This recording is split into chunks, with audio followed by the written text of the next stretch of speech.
Welcome back everybody to my channel Chess with Ralph. Happy Saturday, I hope you're enjoying your weekend. And I also think it's about time we get another game going. What do you think? Let's go!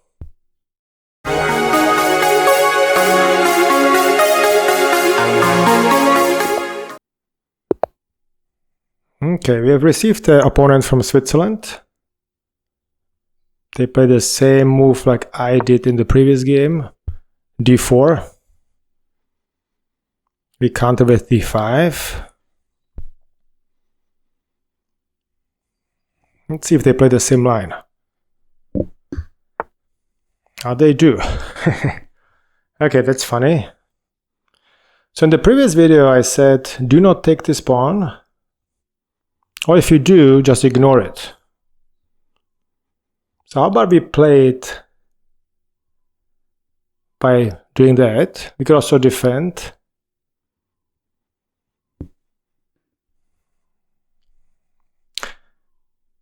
Yeah, well, let's just take it for fun.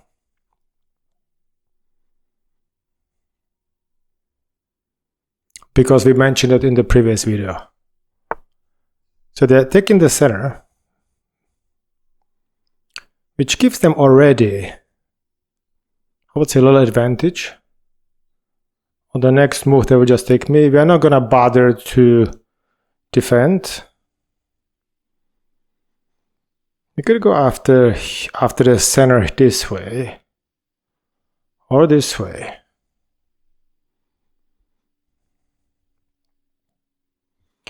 Let's calculate. This, they defend. Oops. This, they defend. We take. They take. We move forward. All right, let's forget all this. It might be okay, but I would just focus on development. So we want to castle as quickly as possible, but I don't want this guy. Anyway, let's just put the knight here, go after their pawn. They will 100% defend, I assume. Even though they've got a queen here, but we do have two attackers now. They must also go forward. Okay.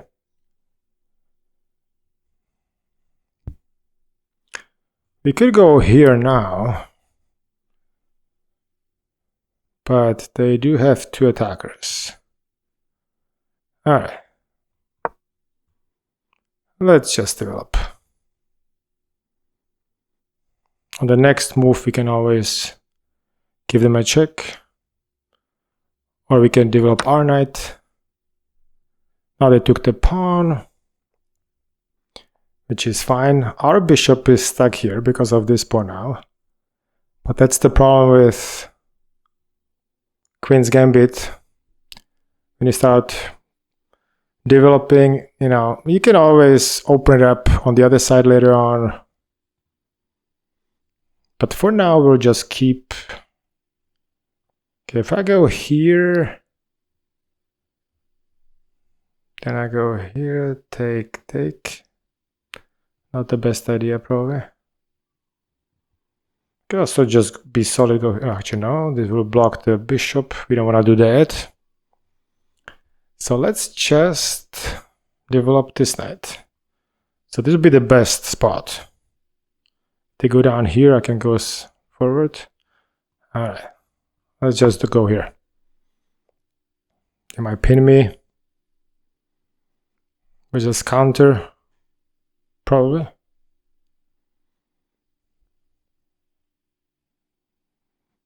I'm kind of wondering about my knight, if this is the best spot. Because now I'm kind of blocking this guy here. Could go after.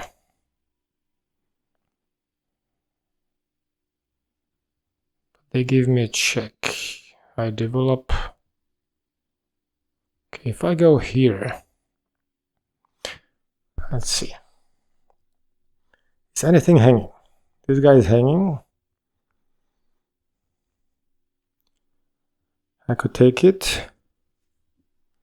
We get a pawn. Go after me, I just move back. That should work.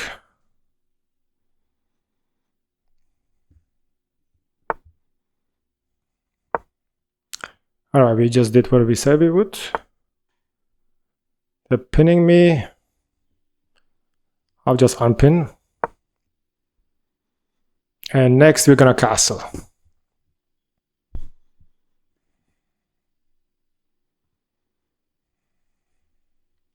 I don't see any dangers right now, at least. They go down, I just take.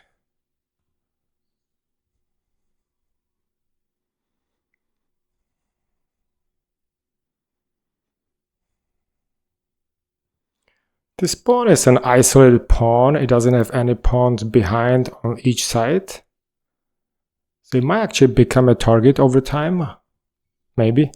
If this queen moves somewhere else and stops protecting, we could just take it. If they take me, I take back, then we would have another attacker on this pawn. Be another alternative.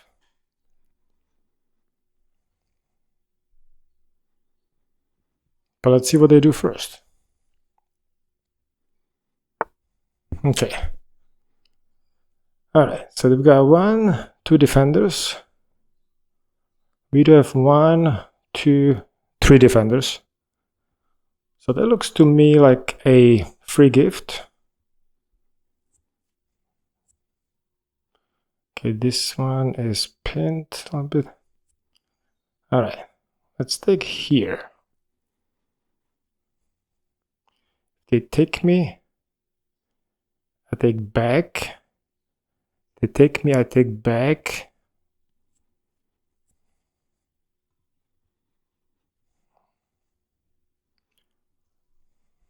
Let's see.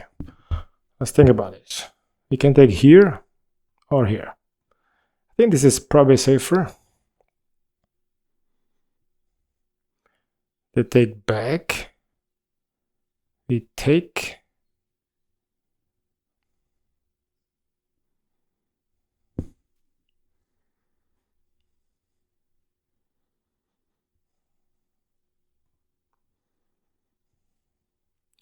Take.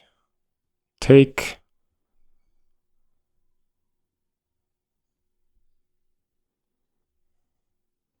Take. Take. Take. We've got 2 attackers on this guy. We do have this guy here though. Okay, this one covers me. Alright, just take. Should be safe. It was a little complicated, but you do have to calculate this kind of stuff. If it works out, we got another pawn free of charge.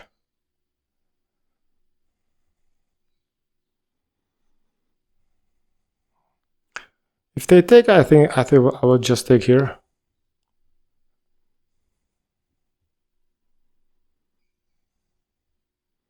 Just to go for an exchange, because it will be 2 pawns up.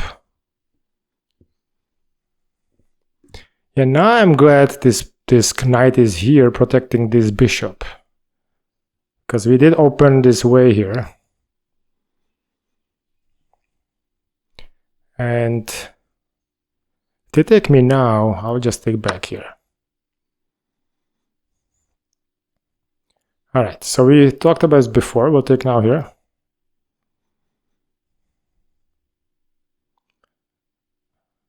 I believe. If they take back, I will take here.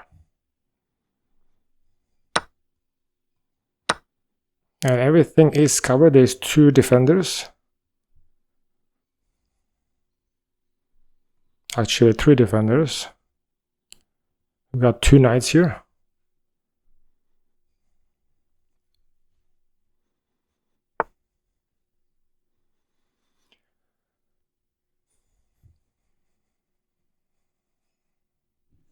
We're actually 4 points up now. Alright, so they're attacking me here, so I can probably just take.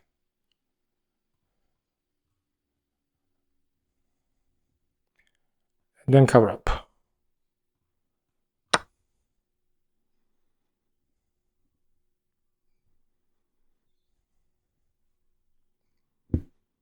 So this is already working in our favor, I would say. Now they've got 2 attackers on me. I've got 2 defenders, but they're preventing me from castling. So I think I would just develop this bishop to block this guy here. And that should do. Because now they cannot, this rook is blocked. So this guy now, those guys are facing each other, but there's no other danger, I would say. At least I don't see it. Alright, so now we can probably just take. Get another piece. This one is protected. This one is protected. That's another piece, so we are 7 points up. Yeah, the opponent is falling apart, I would say. Okay.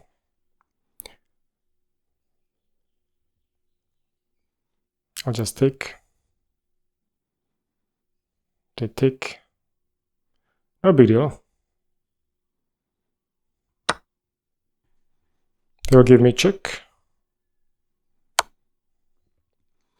But I can either move away.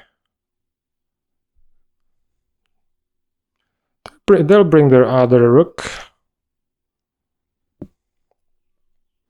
Yeah, I probably want to just move away attack. I could cover, but they will just bring another piece. Yeah, let's just...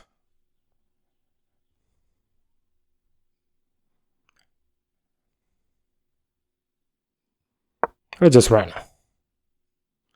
Let's run for the cover. And now we'll bring our rooks and just try to exchange as much as we can. They could also blunder the rook right now if they don't reinforce it. Or they don't move away. Okay, they did reinforce. Okay. Alright.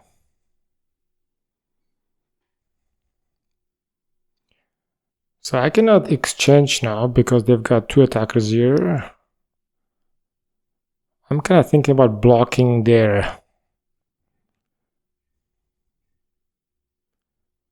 Blocking this file. They've got this file, which is a good advantage, but materially they are 6 points down. So I don't see how that will work. I think I'll bring this guy back here and then just block here.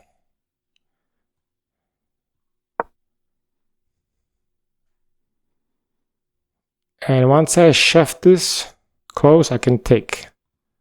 So they will be kind of a little stuck.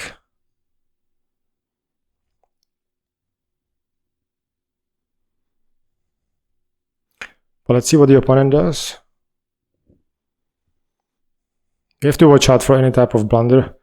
They've got... Alright. The opponent just abandoned the game. They could have fought, I believe. There was no reason to abandon. Yeah, you're down 6 points, but I might make a blunder. So let's look at the analysis. All right, let's see what we got on this game.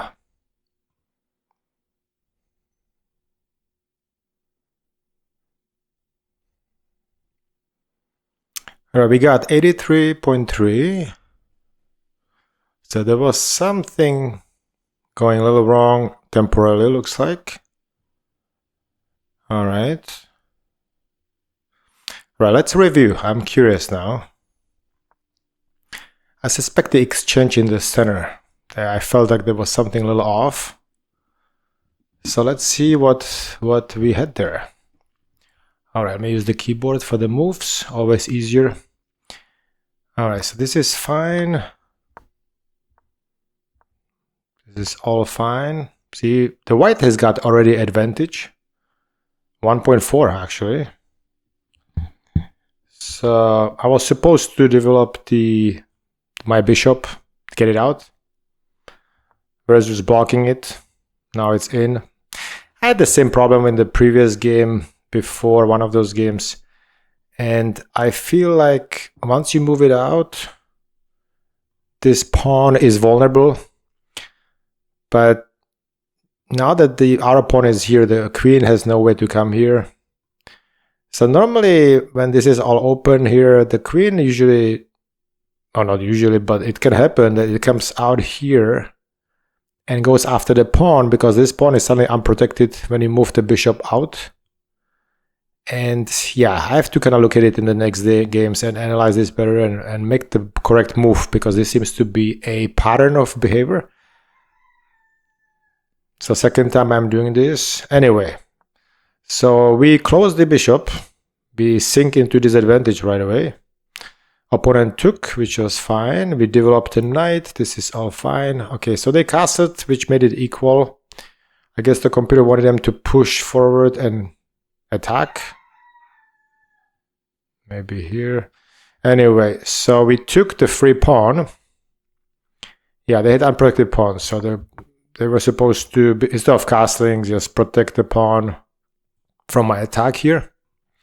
They overlooked that, so we took the pawn, came back. All right, I'm supposed to go in the center, rather. Likely because of the pin here. Right, interesting. All right. Actually, to go after this bishop. Okay, that makes more sense, because now they have to move. I didn't even see that one. All right. So now we are in disadvantage again. Now they pin me, of course, which is no big deal. We unpin. This is losing a pawn, so this is a mistake by the opponent. We took it. Okay, so this is why I wasn't sure, and I was thinking about it during the game. So we are supposed to take with the knight, and the idea is, yeah, this bishop was aiming at it. So let's review. So we took with the pawn, and they took with their bishop. They were supposed to take here. Now I take their bishop. They exchange the queens. And I'm still protected. But I cannot castle. And they're coming out and going after me. No big deal. But yeah, it's not as clean as if I actually took with my knight. They take back. I go with the queen. And after the exchange, now I can take. Similar situation, but apparently the engine likes it better. Huh. Interesting. I have to think about it a little bit later on. Anyway, so we took it the other way. I didn't feel comfortable opening the king here with this pawn move, but okay. It was still safe. I felt it was safe. But looks like it was not the best idea. Anyway, we exchanged. And at this point, we are winning four points up. So we're up. Opponent is pushing further. We just exchange. And yeah, I just wanted to be covered. Anyway, yeah, they were supposed to take here first instead of taking the. Yeah, it's interesting. Yeah. Yeah, there was a lot of combinations here. Now, the more I look at it, the more I see here. So anyway, yeah, okay. So I went out. So instead of covering here, I was supposed to just attack the bishop. Just disconnect the bishop from my bishop. That did not even cross my mind, because they are forced to move now. And now this guy is safe because he's got this protector. I could even castle, or I just move the king up here. Either or. Okay, that's yeah, you have to take your time. It shows again, you have to take your time when it's so many combinations. You really wanna, but okay, it turned out fine. We covered, we took, now we are 6 points up. And at this point, this is fine. We could also have pushed for exchange either of those rooks. We do have, actually no, we cannot. Okay, yeah, there's only one defender. Hey guys, a quick correction here. When I'm doing the analysis, I just noticed I had a little tunnel vision. Of course, those two rooks, I could have moved either one of them to e8 and force an exchange with their rooks. Somehow I had this tunnel vision during the game and also now during the analysis, go figure, that I only had one defender. I've got two defenders, the king and one of those rooks. Depends which rook moves there, of course. Somehow I overlooked that and I was thinking I have to go back here and force an exchange. That was a valid plan. But just to clarify here, there were two defenders on e8 and it's pretty easier just to force the exchange. Anyway, back to the analysis and let's continue. So this was fine move here, and they just quit. My idea was to, after this, just interrupt this connection between those two rooks and just take the rook. So now if I did that, they would probably take me with one of the rooks and take my knight and bishop, and I would have gotten one of the rooks, which is one pawn kind of lost from me during that transaction. However, seeing that I was so many points up, I would eliminate the rook and I would have two more rooks on my side, which would be just fine for me because they've got nothing else left. They would only have one rook and all the pawns versus me having two rooks and more pawns. Actually, the same amount of pawns, but two rooks. So it would be one rook up. So they would be winning. With those two rooks connected, they are very hard to beat. Anyway, so this is about it now, and the opponent just quit at this point or abandoned the game. So let's go back to the full screen. That's it for today. I hope you enjoyed this game, and I will see you tomorrow probably. So enjoy the rest of the weekend. Thank you very much for watching. Bye bye.